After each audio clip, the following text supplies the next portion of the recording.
नमस्कार, जय हिंद, वंदे मातरम। दोस्तों सभी का स्वागत है आपका अपना ही यूट्यूब चैनल एजुकेशन ऑन में।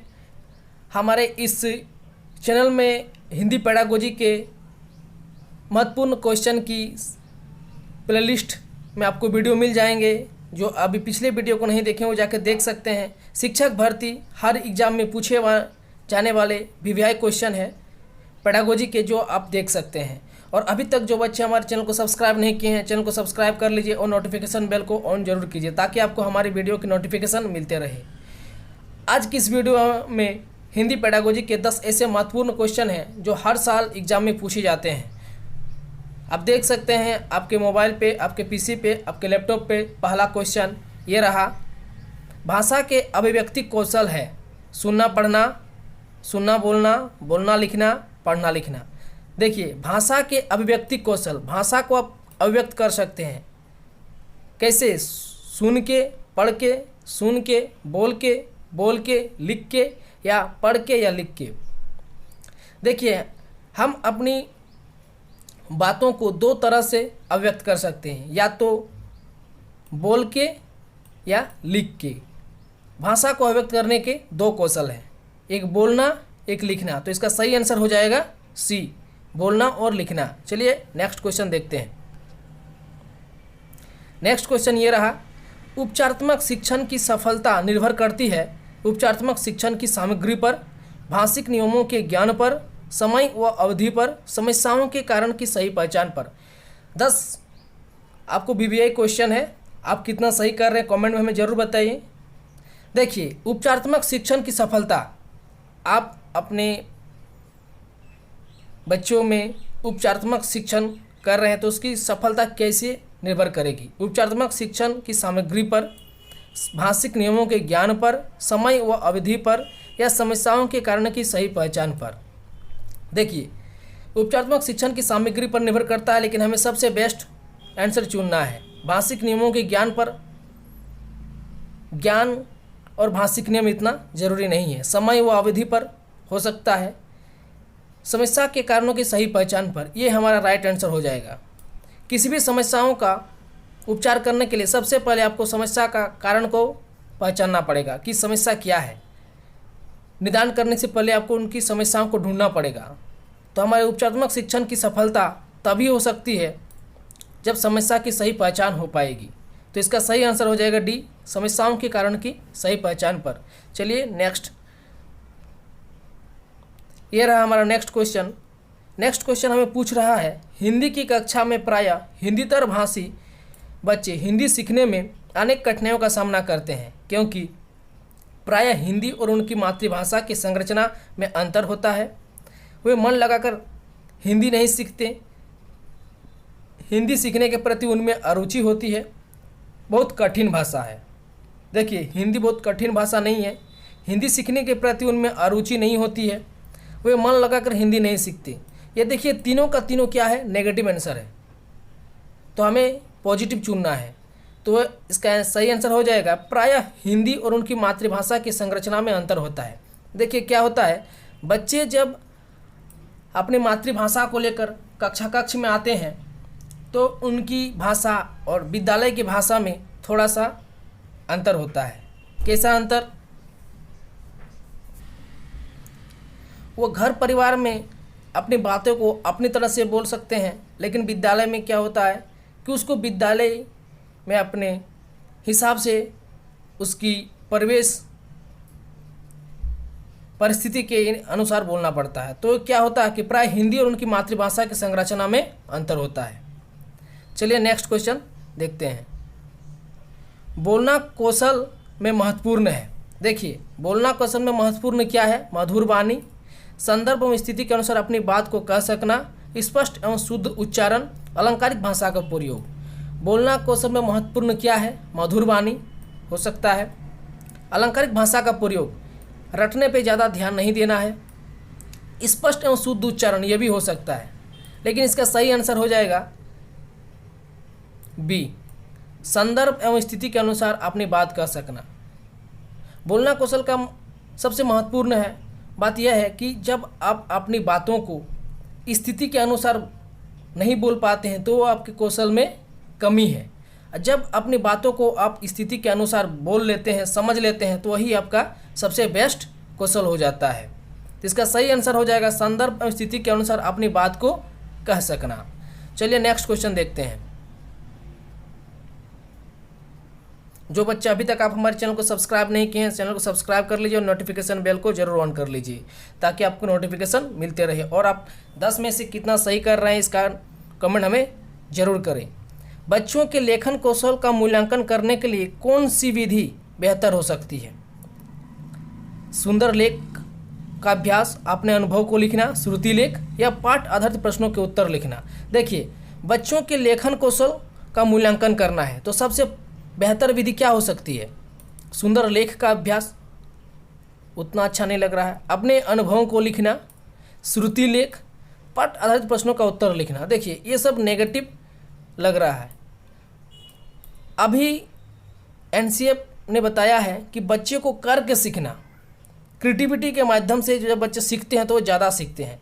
तो जब बच्चों को आप अपने अनुभवों के द्वारा लेखन कौशल के बारे में कुछ, जैसे कि अपने अनुभव के बारे में, किसी घटना के बारे में अपने आंखों देखी चीज़ों को लिखने के लिए बोलेंगे तो बेहतर होगा, वो अपने अनुभव को और अच्छे से लिख पाएंगे। तो इसका सही आंसर हो जाएगा अपने अनुभवों को लिखना। अपने अनुभव के द्वारा बच्चे को ज़्यादा से ज़्यादा करके सीखने पे बल देना है, ये हमारा सबसे पॉजिटिव आंसर हो जाएगा। देखिए, नेक्स्ट क्वेश्चन हमें भाषा के बारे में पूछ रहा है कि भाषा नियमों की जानकारी से ही निखरती है, विद्यालय में ही सीखी जाती है, एक नियमबद्ध व्यवस्था है, सदैव व्याकरण के नियमों का ही अनुगमन करती है। चलिए बताइए इसका आंसर क्या होगा। देखिए, भाषा सदैव व्याकरण के नियमों का ही अनुगमन नहीं करती है, ये नेगेटिव हो जाएगा। एक नियमबद्ध व्यवस्था है, हो सकता है। विद्यालय में ही सीखी जाती है, भाषा क्या विद्यालय में ही सीखी जाती है? नहीं, परिवार में, आस पड़ोस में भी सीखी जाती है, तो ये भी नहीं होगा। नियमों की जानकारी से ही निखरती है, नियम पर ज़्यादा बल नहीं देना है, ये रटन विधि हो गई। तो इसका सही आंसर हो जाएगा एक नियमबद्ध व्यवस्था है, भाषा एक नियमबद्ध व्यवस्था है। चलिए नेक्स्ट क्वेश्चन देखते हैं। नेक्स्ट क्वेश्चन हमारा ये रहा, भाषा की पाठ्यपुस्तक का निर्माण करते समय सबसे कम महत्वपूर्ण बिंदु है। देखिए क्या पूछा जा रहा है, भाषा की पाठ्यपुस्तक का निर्माण करते समय सबसे कम, यहाँ पे कम है, इस पर ज़्यादा ध्यान दे लीजिएगा, उसके बाद आप अपने आंसर को बताइएगा। भाषा के विभिन्न छटाएं सबसे कम पूछा है। भाषा में वैविध्य, पाठों की संख्या, विषय वस्तु में वैविध्य। देखिए, भाषा के विभिन्न छटाएं होना जरूरी है। अभ्यास में अभ्यास विभिन्न प्रकार से होनी चाहिए। विषय वस्तु में भी बहुत सारी ऐसी सामग्री को जोड़ना चाहिए जो अपने समाज से, अपने पर्यावरण से, अपने आस पड़ोस से।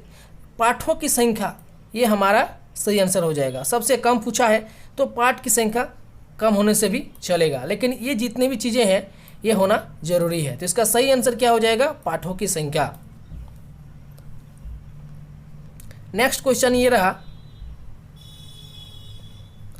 हिंदी भाषा का मूल्यांकन करते समय आप सबसे ज़्यादा किसे महत्व देंगे? इससे जो पहले का क्वेश्चन था उसमें कम पूछा था, इसमें ज़्यादा पूछ रहा है। हिंदी भाषा का मूल्यांकन करना है तो सबसे ज़्यादा महत्व किस में देंगे? व्याकरणिक नियम पर, काव्य सौंदर्य पर, सीखने की क्षमता का आकलन पर, या निबंध लिखने की योग्यता पर।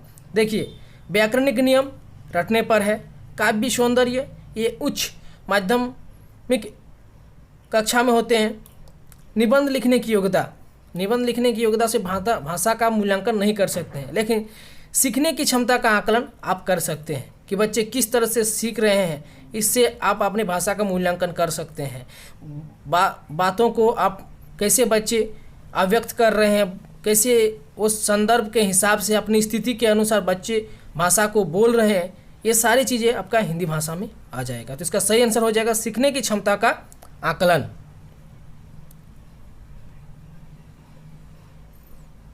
देखिए नेक्स्ट क्वेश्चन जो बहुत ही वीवीआई है, हर साल पूछे जाते हैं।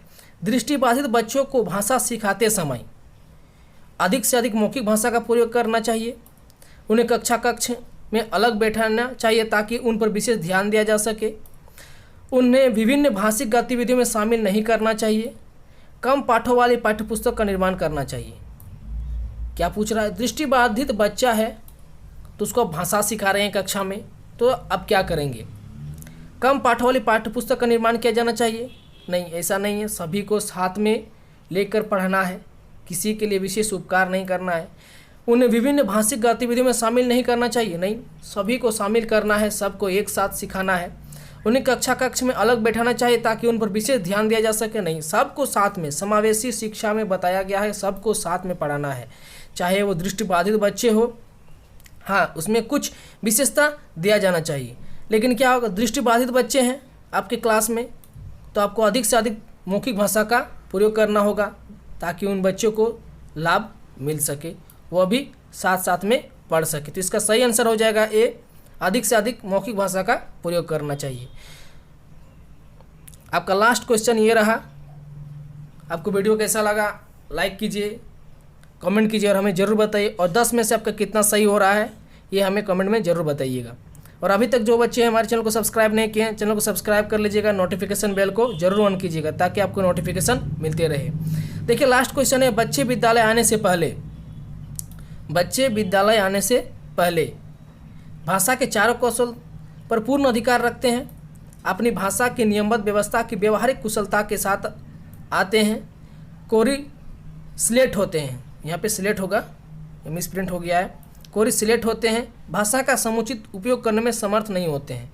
देखिए बच्चे जब विद्यालय आते हैं तो भाषा के चारों कौशल से पूर्ण अधिकार रखते हैं, सुनना, बोलना, लिखना, पढ़ना, ये चारों कौशल से निपुण होते हैं? नहीं होते हैं। ठीक है, कोरी स्लेट होते हैं, ये तो एकदम नहीं होते हैं। बच्चे जब स्कूल आते हैं तो कुछ ना कुछ वो अपने साथ लेके आते हैं, भाषा में कुछ ना कुछ अपने साथ वो लेके आते हैं, चाहे वो मातृभाषा से हो या अपनी क्षेत्रीय भाषा से। भाषा का समुचित उपयोग करने में समर्थ नहीं होते, ऐसा बात नहीं है। नहीं वाला हम लोग को ज़्यादा नहीं लेना, ये आपको नकारात्मक हो जाता है। तो इसका सही आंसर हो जाएगा बी, अपनी भाषा की नियमबद्ध व्यवस्था की व्यवहारिक कुशलता के साथ आते हैं, वह अपनी मातृभाषा की समझ को अपने साथ लेकर आते हैं। जब भी बच्चा विद्यालय आते हैं तो वह अपनी मातृभाषा की नियमबद्ध व्यवस्था को साथ में लेकर आते हैं, वो व्यवहारिक कुशलता के साथ आते हैं। तो इसका सही आंसर बी हो जाएगा। क्वेश्चन आपको कैसा लगा हमें कमेंट करके ज़रूर बताइए। Thanks for watching this video. Like कीजिए, शेयर कीजिए, सब्सक्राइब कीजिए और नोटिफिकेशन बेल को ज़रूर ऑन कीजिए ताकि आपको नोटिफिकेशन मिलती रहे। तो चलिए आज की इस वीडियो में बस यहीं तक। तब तक के लिए जय हिंद, वंदे मातरम। फिर से मिलते हैं नेक्स्ट वीडियो पे। तब तक के लिए हमारे साथ बने रहिए, सपोर्ट करते रहिए। वीडियो को लाइक कीजिए, शेयर कीजिए।